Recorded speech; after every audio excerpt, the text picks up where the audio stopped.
fame actually has similar properties as drug addiction. So if that's happening and we're hooking a child to the drug of fame, Ooh, think I just got the about chills. how that's actually affecting their neurobiological development. And then Mhm. we wonder why they're struggling. Oh, no, no, no, no, no. We have to intervene. And we also have to, as the adults in the room, skill up our awareness of what it means to inhabit these digital spaces. If we're struggling, imagine what that's like for young folks who are like, we don't know any alternative.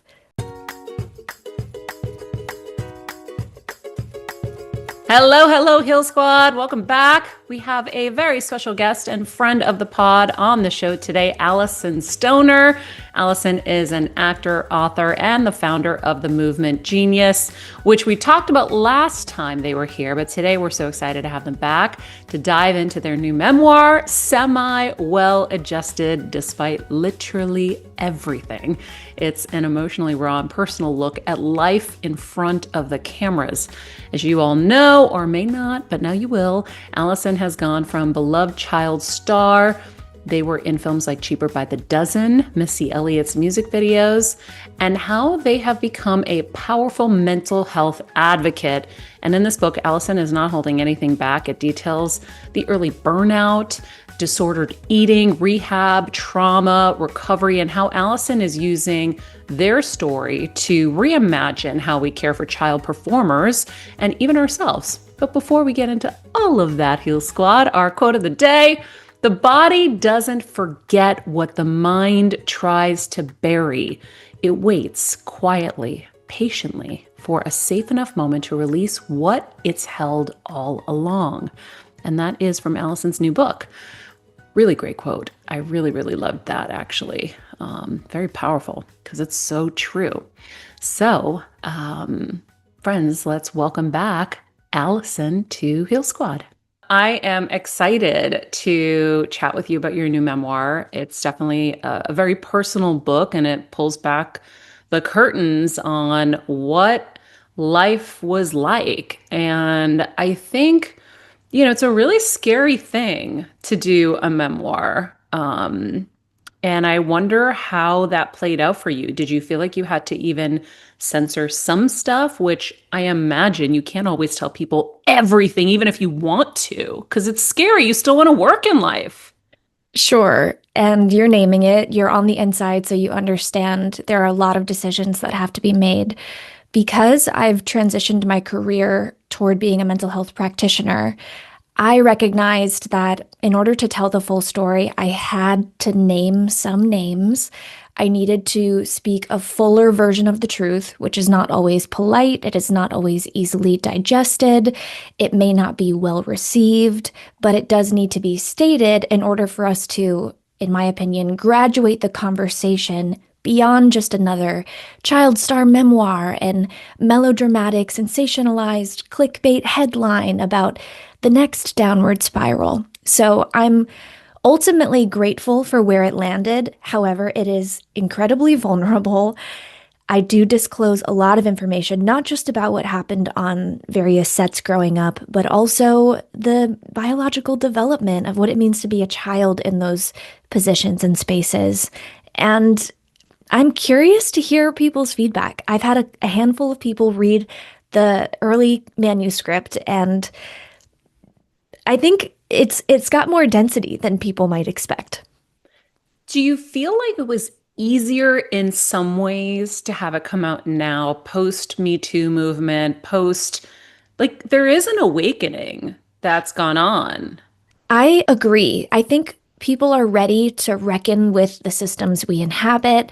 I think also because the digital landscape allows more people to experience what used to be reserved for just public figures, things like dealing with parasocial relationships, dealing with questions of digital privacy and visibility, maybe self-esteem issues from comments and views and engagement.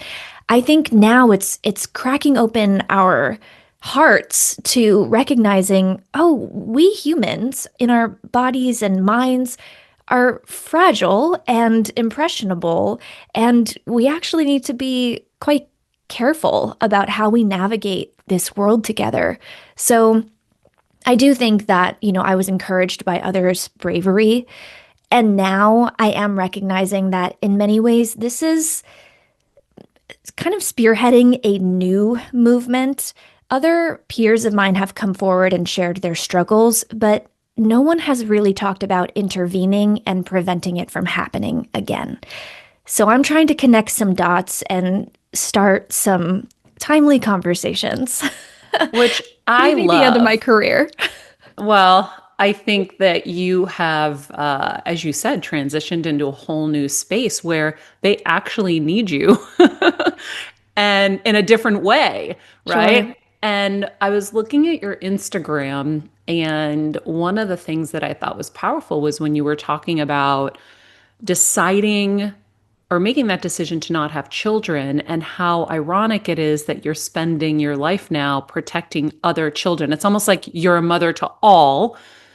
And I think about the fact that it must be an interesting position. And we'll get into what it was like on set back then and what it's like to be a child actor, because every time someone comes up to me and like, everybody says my child should model, everybody says my child should act. And I'm like, no, don't do it. Sure. But I just wonder how interesting it must be to finally be in a position to protect the little you, in a sense. Mm. Well, I'm glad you bring that up because I think some of us interpret this journey of turning your pain into purpose as this very narrow pathway. And I actually want to caution against projecting my own healing journey onto other young people because they're going to be in very different situations. They're coming in with different lived experience. And if I, as the mental health coordinator on set, am assuming that all of the tools that worked for me are exactly what they need, I'm not paying attention. I'm not attuning myself to the young person in front of me. So I actually found it really important to make sure I went through my own healing journey and then proceeded to get the training and certifications and to really ask myself, what is my role in this larger conversation and how can I deeply listen to the person in front of me, which is really, the crux of what I did need growing up, but it allows for more personalization because, of course, like that's the heart of my mental health company. We need to learn these stress relief techniques, sure. We need to understand how to regulate our emotions, sure. But for those of us who lean anxious, telling us to do a certain thing like just take 3 deep breaths might actually make the anxiety worse. And for those of Mm. us who maybe lean toward depression, just saying get up and go exercise might feel truly impossible. So I have to say it's been really empowering and beautiful to witness, even in my early experiences working with productions, what it's like to see people create their own toolkits and feel like they know what to do to manage that moment. And I'm just here along for the ride. Here's the key thing you just said: a toolkit that didn't Yes, exist for it you. did not. It didn't exist for anybody really before. There's no tools in life in general. That's why I do this show. It's like the toolkit for everyone in their life and their health and their wellness and all of that. But you're specifying to these young kids on sets. And I wonder, have you encountered, or what have you encountered with kids now? Like, are they loving it? Are any of them now unhappy in it? Because I remember doing a set visit not long ago with a very, very popular little YouTuber who then had a big show. And the poor kid was miserable.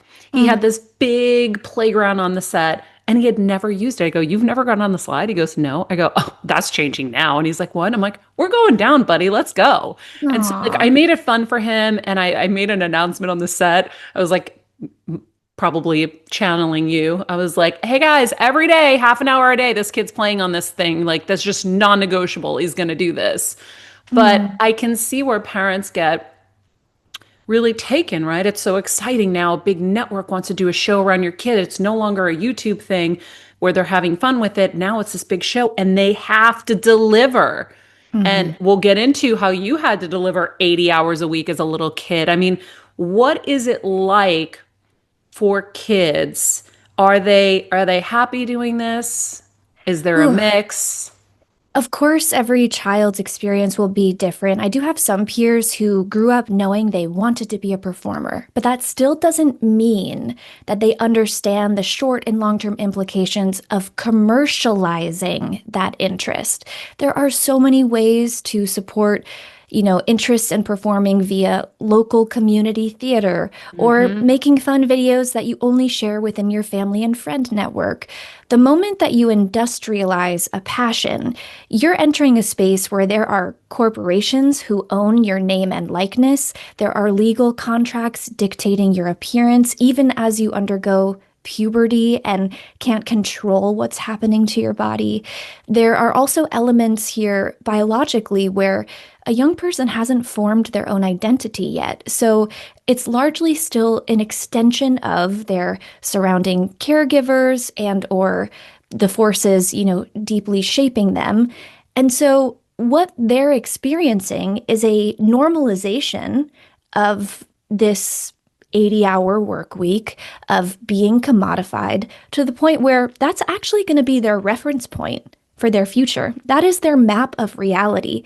They did not have the chance to have an alternative experience to compare this against.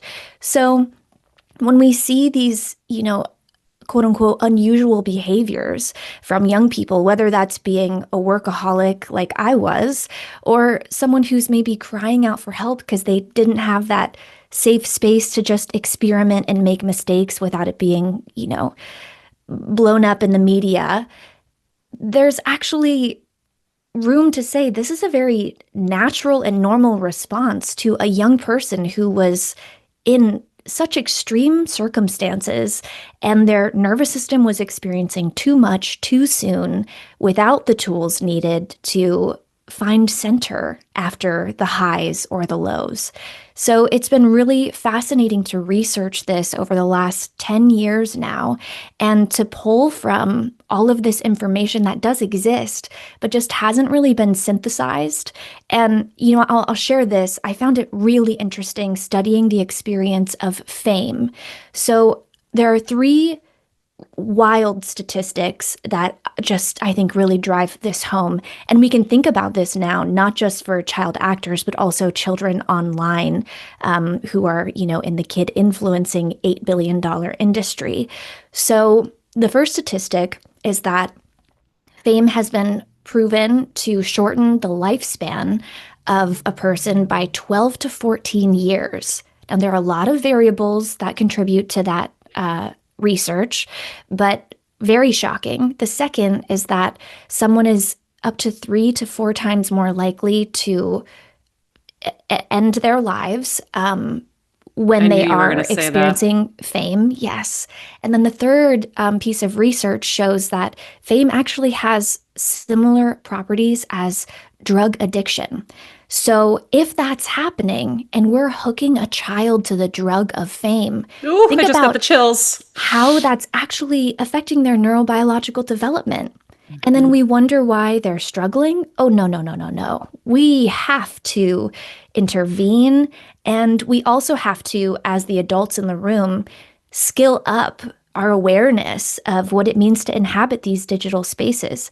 And granted, I think a lot of us have good intentions, but none of us were given the manual on digital citizenship. We just opened our devices, accessed the entire internet, and now we ourselves are feeling the effects of fragmented attention or insomnia or doom scrolling. So if we're struggling, imagine what that's like for young folks who are we don't know any alternative.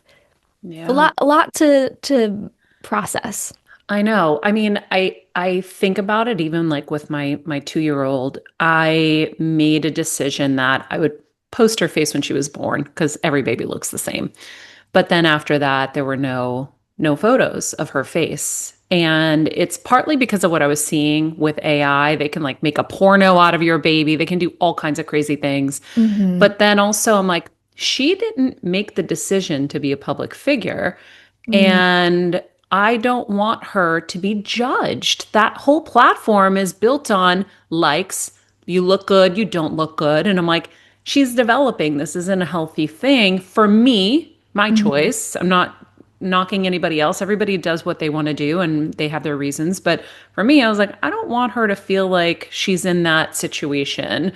And so the same thing when you're an actor, you're either good or you're not good. You're good enough, you're not good enough. All this judgment while you're developing. So the confusion that comes with that must be so intense.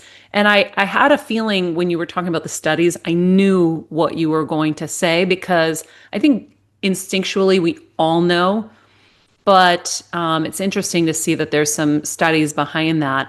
I would love to kind of get into a little bit about your journey. And maybe we'll circle back to a little bit more of your onset work as well and what you're doing with this book, but and your company. But you went through a lot that kind of teed you up for this. And I think that a lot of people do take their problems and turn them into purpose. I mean, I did with my health as well, and that's why I do what I do. But I think certain people are really like meant to go in and make Mm. change. And I think that seems like what you're trying to do with this is you're trying to help the little Alysons of the world have a better path. And so if this is something they want to do, you're going to figure out a way to make it great for them. And I think that's amazing. But like we said, there were no toolkits before. There was no Alyson on set helping you through these situations. So will you share with everybody a little bit about what your journey was like and what got you here? Because there's a lot of stuff you talk about in this book. I mean, 80-hour work weeks as an 8-year-old? Like, how? How? And I saw 7 days a week. How? Most sets Yes, take off, but were you just doing multiple productions at the same time? precisely. Holy moly. So I think it's helpful to maybe situate us in the context of the nature of the industry. Most performers are unemployed most of the time, and we're gig workers. So we're taking on a job that lasts for 2 days or a week until you hopefully one day book a series regular role, or a film that lasts a whopping nowadays only like 3 to 4 weeks. But back in the day, it used to be up to 3 months sometimes. And so I would be constantly auditioning. You got to keep the engine going. And those are very last minute calls, right? So it's the constant adrenaline rush and the, quick learn your lines while we're in the car driving across town. And today you're playing this character and you're this age and you're this personality type. Tomorrow you're playing, a princess character. And after that, you're a scientist in training and whatever.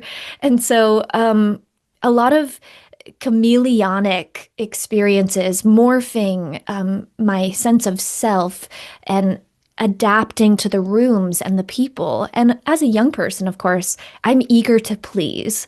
I'm not only trying to get the job, but I'm also making sure these adults think that I'm doing the right thing and that I'm following the rules. And what I noticed as I got older is that the children who were more compliant were seen as, easy to work with, less of a liability. Allison, But that happens to everybody, though. God forbid you have a boundary even as an adult. Forget right, it. right. There's no Absolutely. boundaries in our business. Exactly. And so I didn't learn any of these concepts like setting a boundary or talking about bodily autonomy. I just knew I'm supposed to let whoever do whatever to me, ask whatever of me, and I say yes, which you can hear how that can easily become dangerous ground for, being taken advantage of, and for many of my peers finding themselves in quite abusive situations. And so, on the bright side, here I was, this 6, 7, 8-year-old who's booking work and showing promising signs of a potential career path. And on the outside looking in, I think it's this really amazing trajectory. You're thinking, who are we, this small town family in Ohio, now in Hollywood, working with Missy Elliott? How did I get here? And so, you feel deep gratitude and hmm and you want to be in service of the director's vision. And so there's a lot of eagerness and hopefulness. But of course, yes, then that is sort of the the veneer, and then behind the scenes, we're not realizing the toll that it's taking on my health. We're not recognizing that, hey, I've now been out of school for who knows how long, and my educational pathway is compromised. We're not recognizing the financial and legal vulnerabilities. And so you're running this race while all of the other areas of your life have been just like completely displaced or dismissed. And then you wake up one day, as I did at 18 or so, or 17, and I'm in the throes of, deep eating disorder issues, and my health is just deteriorating. And I'm like, just one more audition, gotta make it so I don't expire as a child star. I need to push so I can, be an adult in this industry and a working actor. And my body collapsed and decided for me that I need to check into treatment and actually slow down, be on bed rest, basically, for a couple of months, recuperate, and really ask myself, if I'm sacrificing my health here, is this truly the path for me? Is there something else? And of course, that's where all the questions really did start unraveling. And what I thought was just going to be maybe a pivot in my career ended up being a whole deconstruction of identity and belief systems and values. And from here, after treatment, that's where it just like a whole different path started emerging. Even though it terrified me, I was like, okay, I got to listen to this voice. Yeah, it sounds like a very heavy weight to try to come out from under. You know, in the book you describe moments on set where adults completely disregarded your age, like being told to cry harder, having mic packs just shoved down your pants. I know even as an adult, it's awkward to have somebody putting a mic on you. They're going down your pants, up your shirt, all kinds of things. Um, Holding you also, cigarettes. yep, it says, being handed a cigarette by a producer to use while during a scene with Penny Marshall on the set of I'm With Her. What did those moments teach you about Hollywood fails, or how Hollywood fails to protect kids in these situations? What I noticed in retrospect is that a lot of adults really mean well, but no one is provided any kind of training for working with minors. And so the assumption often is that a child is simply a mini adult. We don't factor in that their actual developmental stage means their brains aren't just micro versions of an adult's. The child is not just able to learn this skill early and become a mini adult sooner. We actually have to adjust the way we design a workplace if we're working with young people. And, of course, the surface level adjustments, I think most people get like, hey, let's tone down the explicit language and let's, monitor our conversations about our personal sex lives while the child is on set.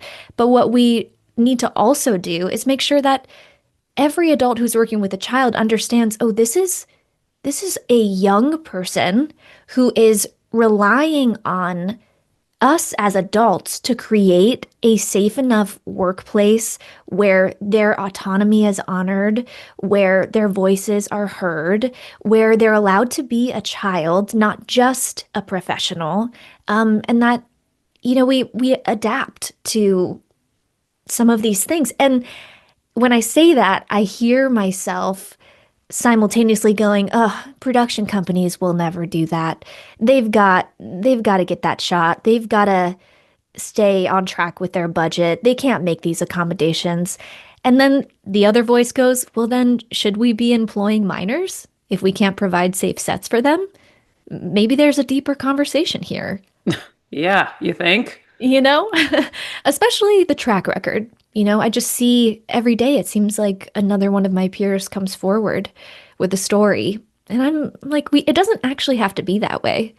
If we were to, shift directions in our careers, enter a different industry, have an interview, the boss gives us the job. Amazing. Usually there's some kind of onboarding manual or orientation letting you know what will be expected of you and what activities you'll be doing on the job. And what With, your hours are and what your time off will be. yeah, and there's just none of that for Yeah. the industry.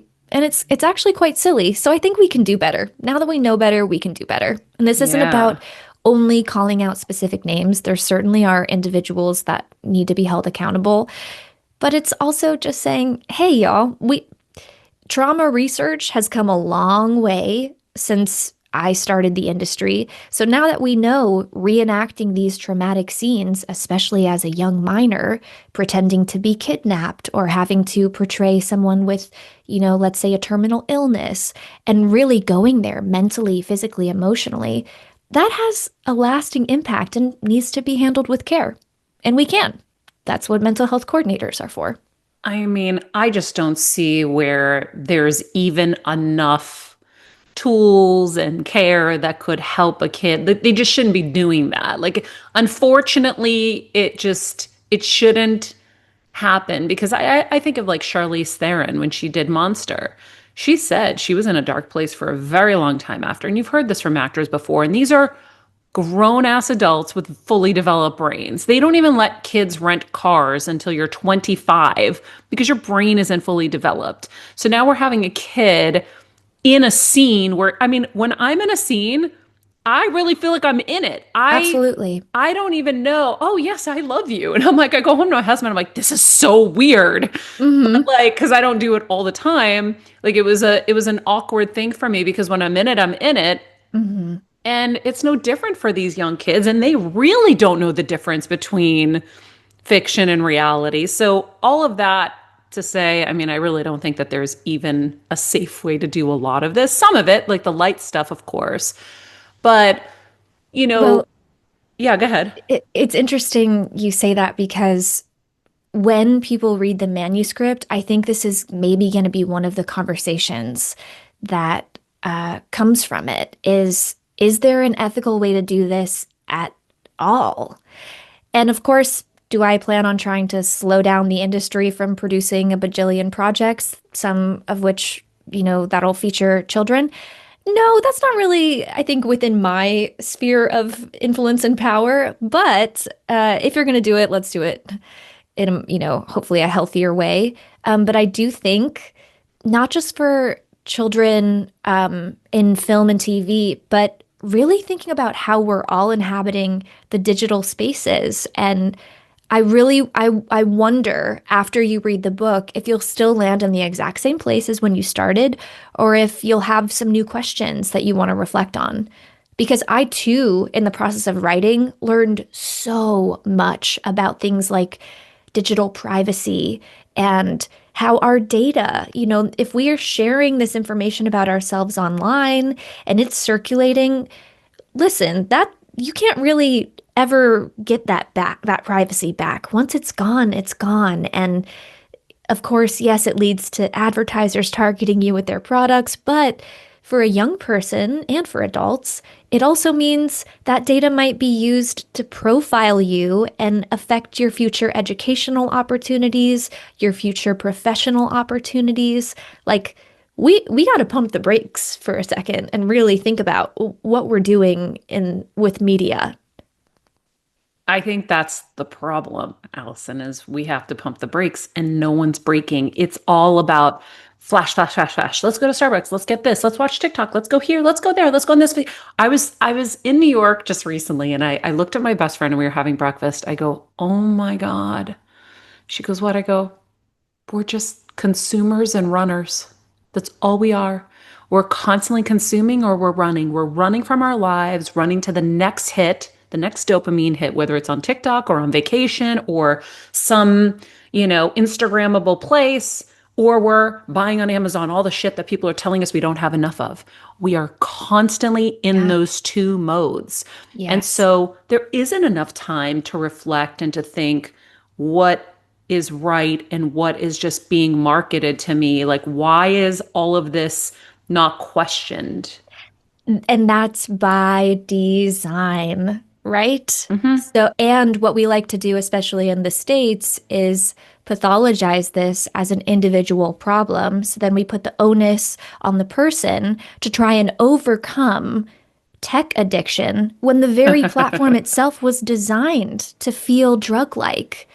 So that's what really excites me is when I was writing the book, I thought, okay, we can actually reclaim some of our power in just being able to observe the systems for what they are and to see, oh, this has been expertly constructed and it doesn't have human well-being at the center.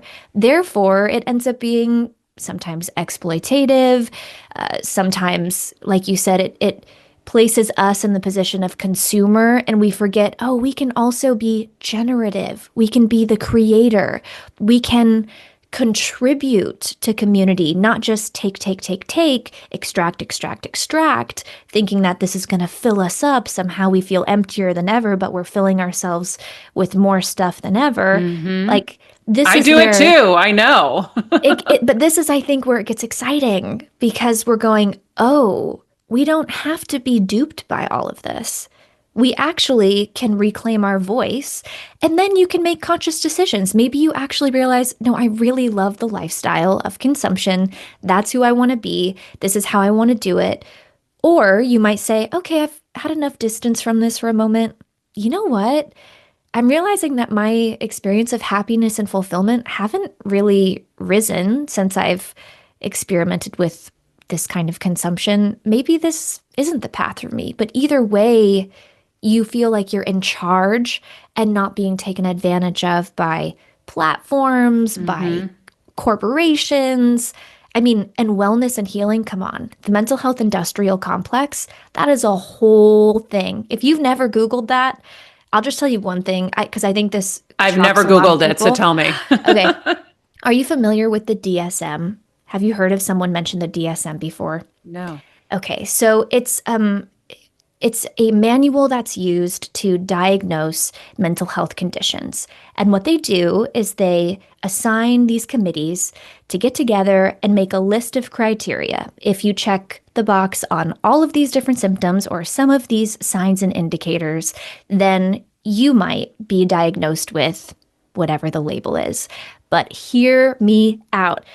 The committee members who create the list of criteria are sometimes people who work at the pharmaceutical companies who manufacture the medication for that very condition. Mm. So, how is that not a conflict of interest? Yeah. So, we really have this opportunity to be like, okay, hold on. We don't need to be in the dark on what's happening in our own minds and bodies. We need information that actually helps us go, oh, this is my unique operating system. Okay, this is what works. This is what doesn't. I know it's going to change over time, but right now I feel like I can manage life. Okay, which, extra things might be helpful? Does this medicine help? Great. Okay, does this lifestyle adjustment work? Okay, great. But like, if we're not doing it with that level of awareness, oh my gosh, we are just totally on the ride that they've I put us on. know. I They know. is Well, like such a proverbial term, but but it's so true because I even see it in like specific health, right? When they want to make more money, the pharmaceutical reps change the normal levels and they drop them. So now cholesterol, if it was like high was 200, now it's 180. And so mm-hmm, now if you're 180, now think of how many more customers they just brought in. And mm-hmm, we're not looking at those levels. And our doctors are just listening to everybody because that's just the system that everybody's in.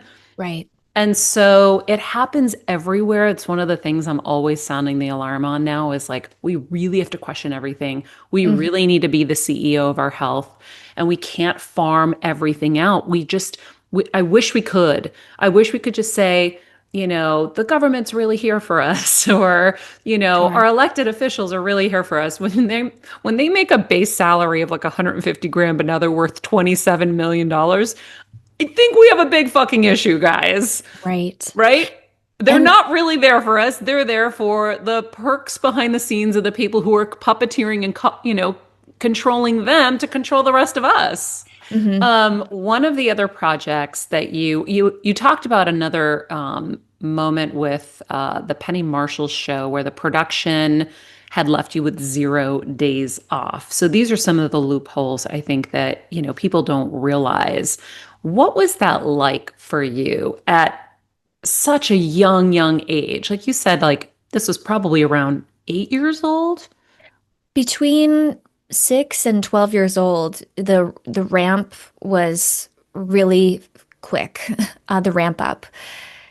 And yes, getting around some of the child labor laws was actually fairly simple because if you're hired on different jobs, then they just don't talk to each other. Mm. So that production doesn't know that after you wrap with them, tomorrow you're going to a different shoot. And I think what people maybe don't realize is that unpaid labor and unpaid training, as well as actually paying out of pocket for different business expenses, makes up a large amount of the efforts you put toward your career in the industry. So even if I was not on set working a paid job, I was most likely then either training at, some kind of workshop or paying out of pocket eventually for, folks like a publicist or a team to help build the momentum around your project releases. Or So, learning lines and doing right. fittings. There's so many things. Right, right. So it really is kind of a back-to-back lifestyle. And I do remember some days my average number of things that I would need to do was between 13 and 15. And now I think about that and listen, I mean, I'm deeply programmed, so I'm still learning how to slow down. But the fact that I used to drive across town, we're talking spending 3 to 4 hours a day, commuting from place to place, and it was just back to back, completely shifting gears. Okay, now you're a dancer. Okay, now you're pitching a project and you're next to an executive, so act mature. Okay, now you're Hmm. doing a fan signing, so make sure you don't pick your nose because everyone's taking photos of you right now. Okay, now you've got to go to this training thing because your agent told you you have to learn new skills because they want to pitch you for this project and that character does martial arts. You're like just And you constant. probably needed to wear different things too. Oh, yes, yeah. So you always had like 6 to 10 outfits. And I would change, in the car as my mom drove us there. And I think when you're in the thick of it, it feels exciting. It feels very kinetic. And that adrenaline rush, I think, is a part of maybe the allure. It's kind of intoxicating in a way. But I didn't then have time to process any of those experiences that happened in the day, including the fact that the audition went super well or super horribly, because boom, I go to sleep, I wake up, and it's on to the next 15 things. So I think a lot, and I'm sure many of us can relate to the fact that when you're so busy all the time, just tackling life, you've got all this stuff that accumulates and is stored in your muscles, and you start to wake up with tension and aches, and you start to notice maybe chronic illness symptoms, digestive issues. You're not feeling like yourself anymore. You maybe even have to kind of dissociate, disconnect from things because it's just too much. And that's the reality, I think, that the cost that we pay for when we are unable to figure out how to balance all of this in a way that like we can actually metabolize sustainably. Yeah, I'll tell you that even as an adult, because I was on that 80-hour mad, insane schedule and I was on planes and I was doing shows at 1 in the morning and this and Yeah. that. And it's exciting. And I was an adult. And what I found is once I kind of realized what a tornado it was, anyone younger that was coming in that was like excited, I'm like, all right, your head's going to spin like The Exorcist all day long. Let me give you some tips because no one's going to tell you all of this stuff. And there's, like you said, there's no manual. So you're figuring out all this stuff. Like now at 47, I'm able to figure out, oh, I can do this so much easier. I don't have to change 50 times for this. When you don't know, there's so much more pressure. I Hmm. cannot imagine doing that at a young age. And I just wonder, did your parents even understand what was happening? Or were they just caught up like most parents?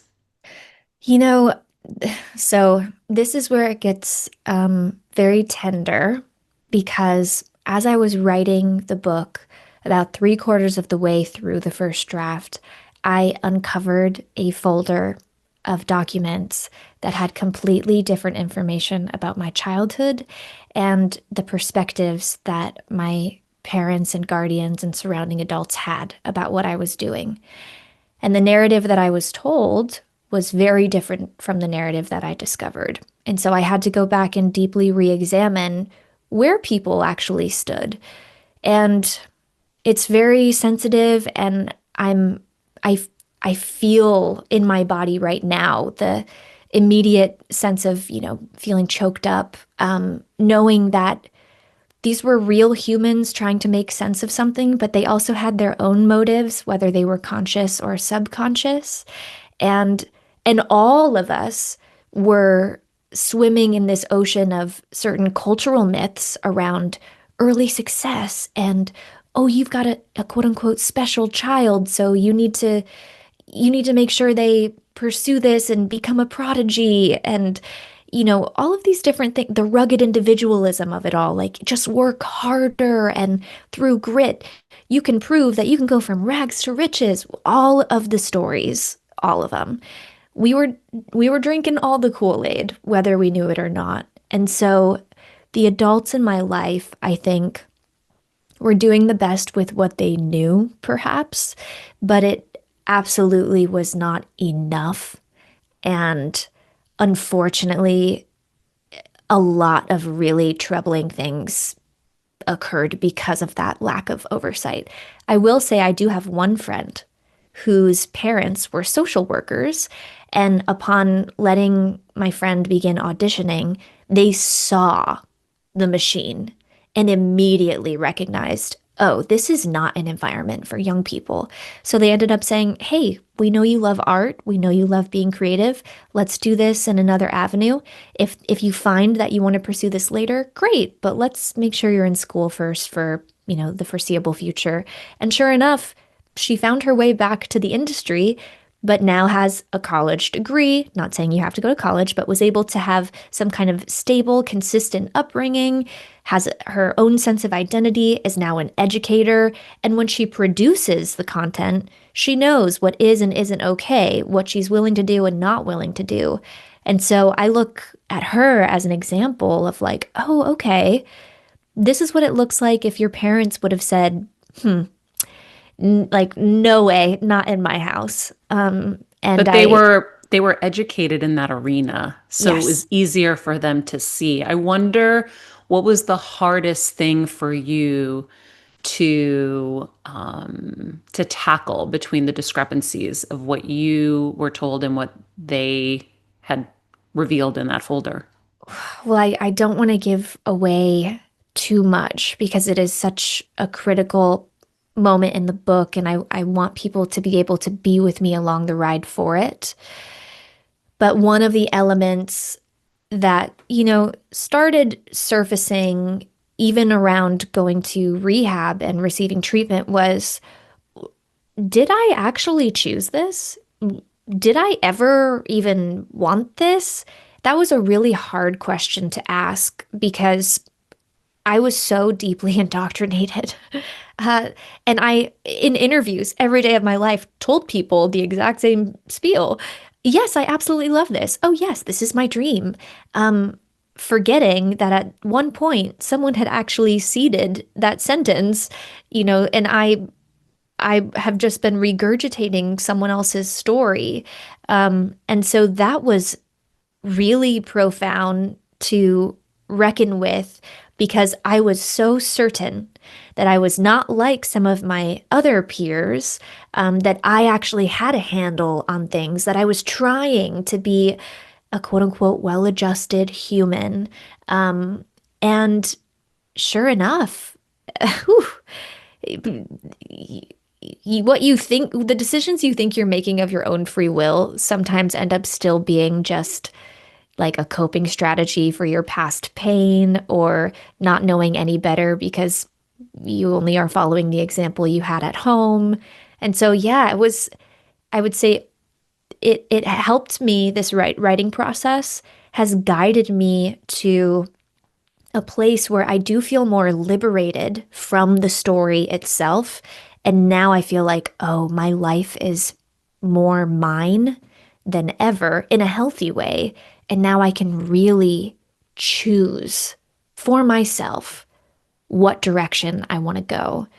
And I wish that for everyone, but I will say I don't wish the messy process of writing a Mm, book on everyone. It's not no. for the faint of heart. Well, anytime you deep dive into your heart and your soul and your mind and your memories and journals, I mean, I go through journals, I'm like, oh my God, I forgot all of this. So, Yes. this is why it's important to write things down because you think you're going to remember and you just sometimes don't. Okay, friends, we're going to stop right here, but we will be back with Alyson tomorrow, where Alyson will unveil their method of protecting the next generation and their non negotiables when it comes to pretty much everything. There's a checklist you guys are all going to want to start using right now. And also, Alyson opens up about what it really felt like to hit puberty under high def cameras, their first kiss or kisses, and how Alyson is advocating for more accurate and compassionate portrayals of mental illness on set. Until then, friends, be nice people, make good choices, and be present. Heal Squad, we have been on quite the journey together, and we're hearing from so many of you just how much this show is helping you heal and get better, and it makes us feel so good. We love, love, love it, and we just ask that you don't keep it to yourself. Spread the message and share the show or your favorite episode with your friends. And if you want to help us even more, you can leave us a 5-star rating and a comment on Apple Podcasts or Spotify, and follow us on Instagram at Heal Squad. You can also DM us anytime because we love connecting with you. And finally, you can also join us on Patreon for our monthly live heal events with world-class healers and ad-free episodes exclusive only to Patreon and our Super Heal Squad for as little as $10 a month. So go to patreon.com/Heal Squad to join. Getting better isn't easy, friends, but as I say all the time, it's a whole lot easier if we can do it together. We love you all so much, and we love doing this thing called life with you. This podcast and all related content published or distributed by or on behalf of Maria Menounos or MariaMenounos.com is for informational purposes only and may include information that is general in nature and that is not specific to you. Any information or opinions expressed or contained herein are not intended to serve as or replace medical advice, nor to diagnose, prescribe, or treat any disease, condition, illness, or injury, and you should consult the healthcare professional of your choice regarding all matters concerning your health, including before beginning any exercise, weight loss, or healthcare program. If you have or suspect you may have a healthcare emergency, please contact a qualified healthcare professional for treatment. Any information or opinions provided by a guest expert or host featured within website or on company's podcast are their own, not those of Maria Menounos or the company. Accordingly, Maria Menounos and the company cannot be responsible for any results or consequences or actions you may take based on information or opinions.